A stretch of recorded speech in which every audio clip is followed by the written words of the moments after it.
Electromagnetic radiation consists of electromagnetic waves, which are synchronized oscillations of electric and magnetic fields that propagate at the speed of light. Electromagnetic waves are produced whenever charged particles are accelerated, and these waves can subsequently interact with any charged particles. When this electromagnetic radiation interacts with the biological matter, acts as a powerful toxin, damaging the building blocks of our cells, causing chronic diseases.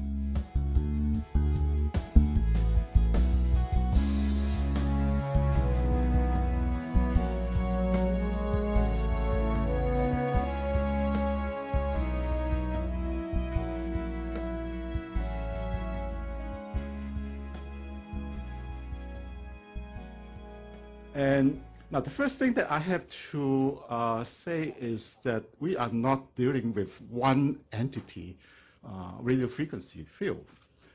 It is a very complex entity that has different qualities.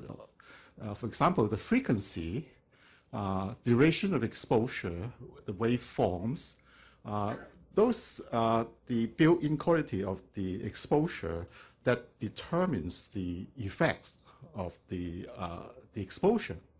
So when people tell you that, well, radio frequency field causes this, it does not generalize to all radio frequency fields. You have to ask, what are the frequency? What are the duration of exposure? What kind of modulation that you use in your exposure?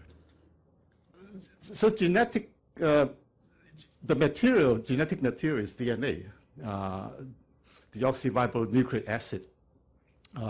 So one conclusion is that radio frequency fields can damage DNA and cause, of course, when you damage DNA, the cell try to repair, and in that process it make mistake and it causes genetic mutation.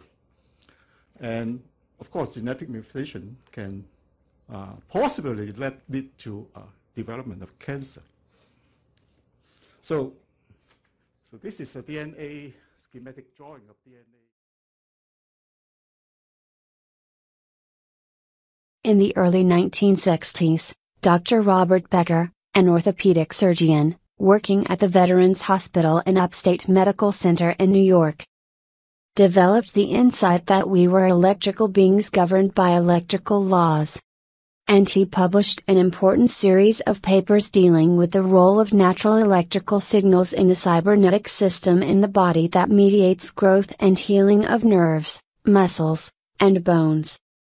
He also saw that natural and man-made electromagnetic fields could interact with the electrical regulatory system, and thereby profoundly alter the body. In 1968 he was the first scientist to give an evidence-based warning of the serious public health consequences that could arise from uncontrolled use of our living space as a conduit for electromagnetic radiation. He pointed out that electropollution induced currents in the body comparable in strength to those that mediated the body's natural growth and regulatory systems. The tremendous expansion in society's use of electromagnetic radiation occurred in the absence of serious inquiry into their impact on the health of the population. Now these days, multiple scientists, around the world, have described the exact way how electromagnetic radiation damaged all different biological structures. But, more importantly, they already found a way to shield these radiation from our living spaces.